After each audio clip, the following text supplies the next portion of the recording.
The AC women's basketball team is back in action for the first time since making history last season, winning the Southland Conference Championship. It's the Julie Goodenough Show right now.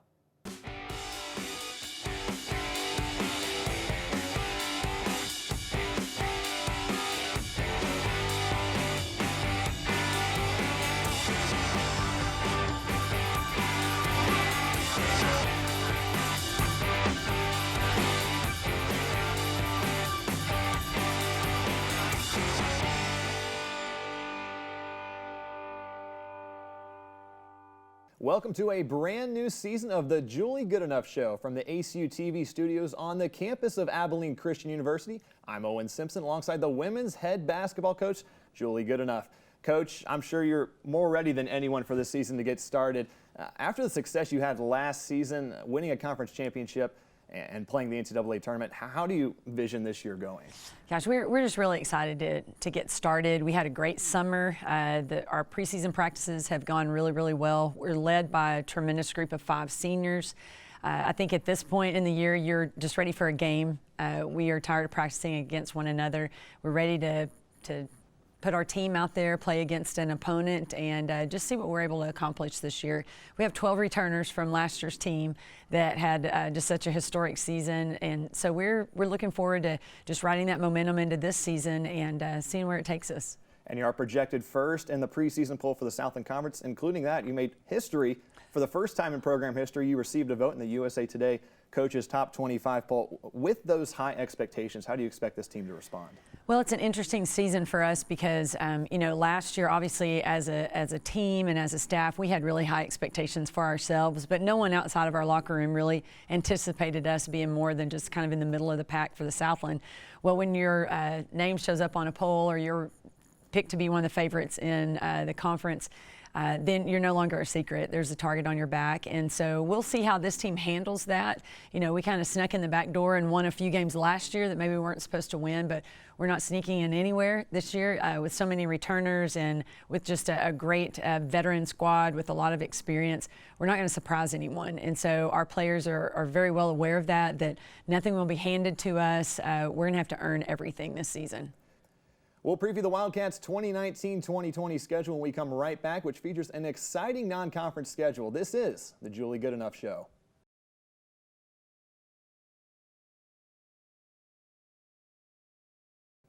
Welcome back to the Julie Goodenough Show. The defending conference champions have an exciting schedule in store as the new season approaches. Now, Coach, you start off the first week with arguably your easiest schedule to start, but you get up to an early test early on the season, the Horizon League defending champions, Wright State. Now, I know from a coaching perspective and a player perspective, it's taking it one game at a time as the season goes on. But looking forward to that first road matchup, what do you expect to see from your team? Well, we devise our schedule where we just want to make sure that our team figures out how to win ball games early on so that when we do go on the road, we've had some success early on, and it'll be a great challenge for us. Wright State has had a tremendous team the last couple of years. They've competed for the conference championship. They won it last year, playing the NCAA tournament. So they experienced what we did last year and have a good group of returners coming back. We're flying there. That's a new experience for us with this team and this season. So we'll see how our players handle just the travel and just carrying themselves on the road, taking care of business, staying mindful of the task at hand. But it'll be our first business trip. And, we will go into that just controlling the things that we can control. We'll have a great scouting report prepared and a great game plan going into that game. But it'll be a big challenge for us. Really good team. They play really well at home. And early on in the season, we'll see which team is ready to battle. Your very next road game, November 26th, you head up to Norman to play the Sooners of Oklahoma. Now, the Sooners didn't boast a very solid record last year, only winning 8 games, but it is a Power 5 conference, none to say the least. When you saw Oklahoma on your schedule, what were your thoughts?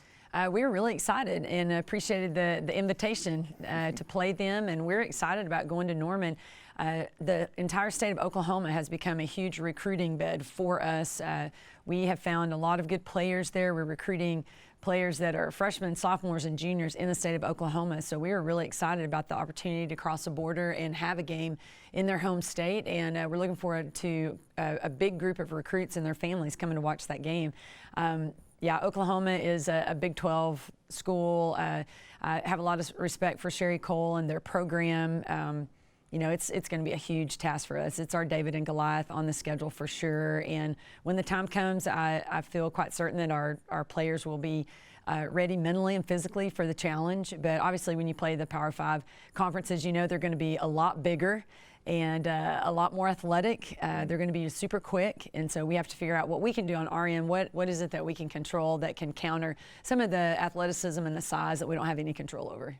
And your very next game, hope you didn't make any plans for Thanksgiving or Thanksgiving weekend, because you have your biggest road trip.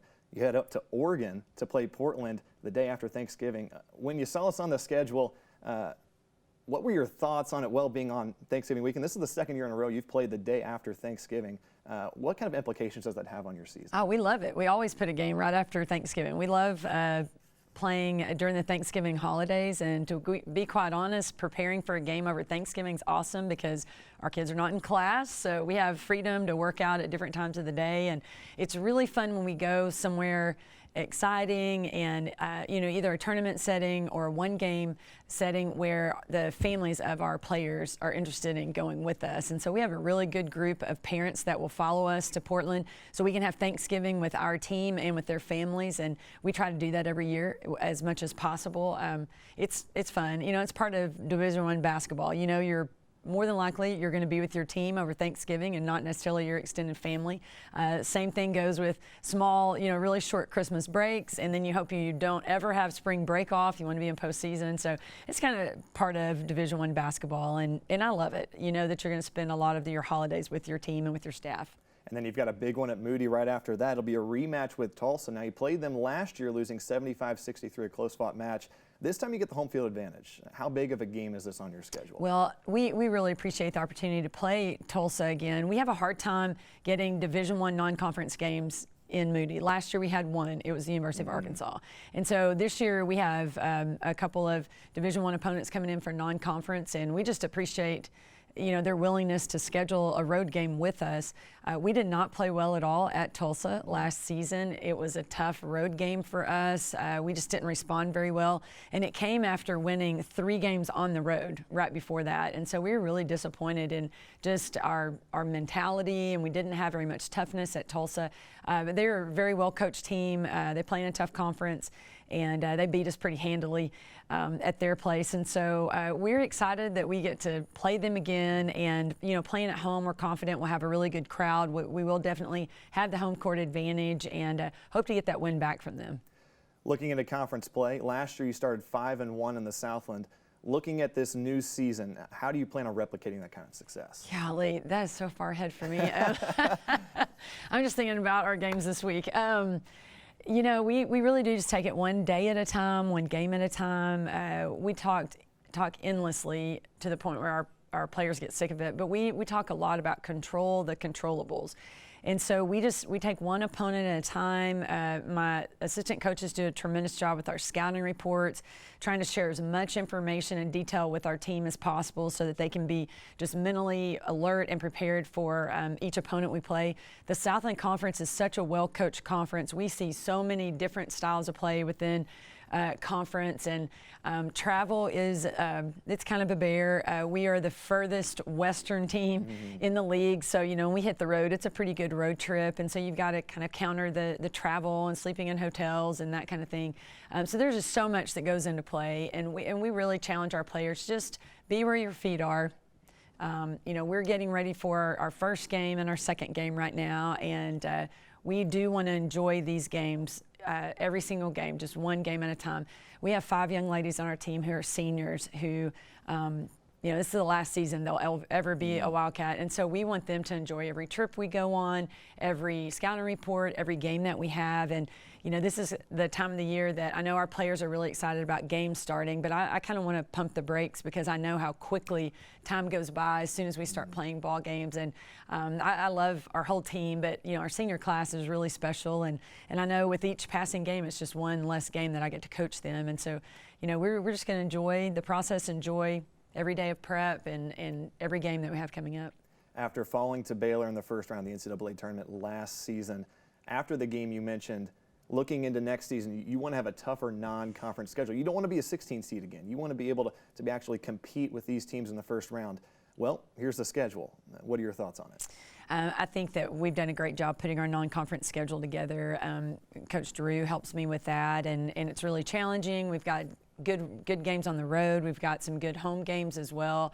A good mixture of styles of play that will prepare us for conference games. We were actually told by a member of the NCAA committee if we want to seriously be considered as something higher than a 15 seed, we have to do something really special, win a game we're not supposed to win. We need to win the regular season conference championship, and obviously in our league we have to win our conference tournament. And so we've talked about those things with our players. And, obviously you have to win all the games that you are supposed to win. But when we go on the road against a Portland, against a Wright State, it's kind of a coin flip on, who should win those games. But we feel like, we need to win against other mid-major schools for sure. And, it might be considered when we go to Wright State, maybe that's a game that we're not really supposed to win. Maybe that's a game that, we win that game and that makes a difference to the committee. So, again, another reason why we just need to take it one game at a time. There's so much that goes into a single game preparation. And unlike a sport like football where they have the whole week to get ready, we'll have a game on Wednesday and we turn around, we have another game on Saturday, maybe completely different scouting reports. And so we ask a lot of our players to, learn all of this material, be ready to follow through in action in the game, and then the very next day, get rid of all of that and start over with the new prep. And so, there's a lot that goes into preparing every week and for every game, but we're excited it's here, excited for the games to start. Lots to look forward to this season. For the full schedule, you can visit acusports.com. We'll be right back as we take a look at a few key players going into a new season. This is the Julie Goodenough Show.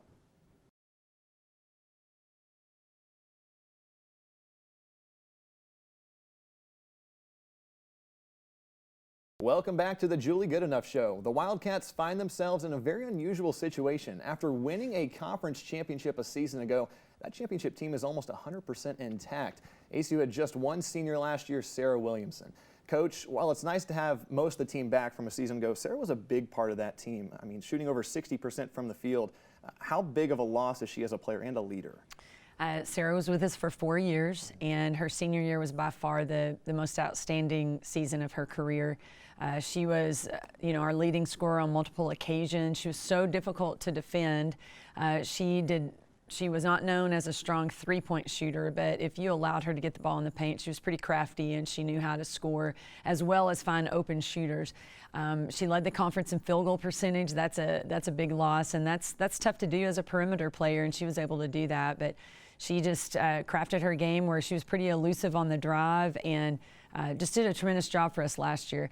I will tell you one thing that I've really missed about Sarah so far, and we haven't played a game yet, is she was pretty loud, and she used lots of words in practices and in the games, and so we are missing her vocal leadership right now. And I don't know that anyone has really emerged as a vocal leader like Sarah, because she didn't care if she stepped on your toes. She was just going to say whatever she thought our team needed to hear. And so it'll be interesting as the season comes through, who's it going to be? Who's going to be the person talking loudest during timeouts and, rallying the troops when we have some adversity in the games? Looking at the positives, you bring back your leading scorer, Brianna Wright. She's big at the free throw line, 88% last year. She's been consistent there all of her time at college. And she also has been able to show off her three-point shooting recently after last season, really improving that ability to shoot from deep. What are you expecting from her, this season as coming back really as the big centerpiece for your team at the guard position? Bree started as a freshman. She started her entire career.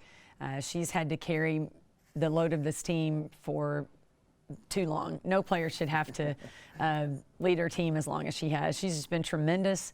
My expectation for her is for her to have a conference MVP caliber season. That's what I expect of her senior year. I think that she should have a sense of urgency every day in practice and every game. She's a tremendous scoring threat for us, tremendous three-point shooter.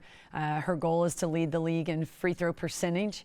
It's so funny, she'll miss a free throw and she just gets so aggravated about it because she would like to average about 90% from the free throw line. but she scores at all different levels. I don't know how teams decide how they're going to guard her because she demands so much attention. She can score in a lot of different ways, and she's a tremendous distributor as well. She finds her open teammates and she rewards them for getting open. So she's good, and in every stat line, I mean, you can count on her to have good games, and that's just who she is. And so we're expecting a lot out of her this season, but I don't know that I could put higher expectations on her than she's already put on her own shoulders. And leading the team in rebounds last season, Lexi Duque and Michaela Mabry, and honestly, Dominique Golightly also heavily involved, all of them averaging over 5 rebounds a game last season. What are you expecting from these players on the defensive side? Well, Dom needed some help in rebounding. She was our leading rebounder as a sophomore, and it just should not have been that way. And so she had a lot of help last year with Michaela and Lexi Duque. They were a great rebounding trio. We were the toughest rebounding team in the conference, really good offensive rebounding team as well as defensive rebounding team. And those three just did a tremendous job with that. Lexi Duque came a long way last season. It was her first year with us, and I think she continued to improve and just gain more confidence as the season rolled on. She was a little bit inconsistent in scoring, and I think that's why she was not an all-conference player at the end of the year last year. But, she really wants to average a double-double this season, and I don't know why she wouldn't be able to. Great rebounder. She has improved her perimeter scoring. She can get to the free throw line, score with her back to the basket. And then Michaela is a little different than Lexi because she does most of her damage from the three-point line. But she, in our style of play, she's a post player as well, but just sniper from the three-point line. I mean, if you lose her, she's going to knock a three-point shot down. But she's a good rebounder as well. Really strong, crashes the boards hard. Hard to move her out of position once she gets positioned. So, we have a really good group of returners that had successful seasons last year, and we expect them to be even a little bit better this year than they were last year. And while we're talking on the post, looking on the bench, you have a senior now, 6'4", Lexi Kurgan. Now, she went off against Baylor, 4 for 5, 10 points. Looking at this from the NCAA tournament perspective, she leads Wildcats in points for the NCAA tournament history so far as a Wildcat. Now, she didn't play a whole lot last year, but should we expect that to change going into this season? Well, I will say she's had the best preseason that she's ever had as a Wildcat. She has been really strong. She's demanded the basketball in the paint. We have a great scout team that works out with our team a couple of days a week, and she's done a great job posting up our male scout players who are doing a great job trying to get around and keep her from catching the ball inside. And she's made huge strides this fall, and we really need her to be a part of our post rotation. And her size gives her a huge advantage. We expect for her to be a consistent scorer and also help us in the rebounding category as well. And we've taken a look at a lot of the seniors on this team, but one player that is going to be on the court for the first time as a Wildcat, Anna McLeod, after sitting out last season due to transfer rules, she's back now. She'll be in purple and white for the first time this season. And what are you expecting from her to see, I guess, be the only new addition to the team this year? What are you expecting from her? Yeah, Anna is such a great addition to our team. She's a tremendous three-point shooter, but don't sleep on her drives. She's really crafty when she gets a ball in the paint. She is figuring out how to play our style of defense, and because of her length, she's able to create some deflections and some steals. She breaks up passes pretty frequently in practice because of her length. So she's a good defensive player as well, and really good addition. She is a junior academically, but she's a senior academically, but we have her for 2 more seasons, and just her maturity has been welcomed as well. When you lose a veteran player like Sarah and you're looking for someone to kind of fill that void, it's not going to happen with a freshman necessarily, and so it's been nice to have Anna kind of slip in and fill that void a little bit. Last segment, you talked about a leader stepping up with Sarah being gone. Now, you have a lot of seniors on this team. What's it going to take for that leader to step up with that upperclassman level that you have? Yeah, so on our squad, we have 9 juniors and seniors, and it's been interesting kind of following the leadership dynamic on our team. And of course, everything's great right now. We are undefeated. No one's concerned about playing time. But once we start playing games, I think that's when we will see the real leadership for this team rise to the top. All right. It is basketball season once more. The Wildcats begin their quest of defending its Southland Conference title tonight. against McMurray and Moody at 5:30. The men also start a new season against Arlington Baptist following the conclusion to the women's game. You can watch both season openers on ESPN+. For Coach Goodenough and myself and the ASU TV crew, I'm Owen Simpson. Thanks for watching the Julie Goodenough Show. We'll see you right here next time.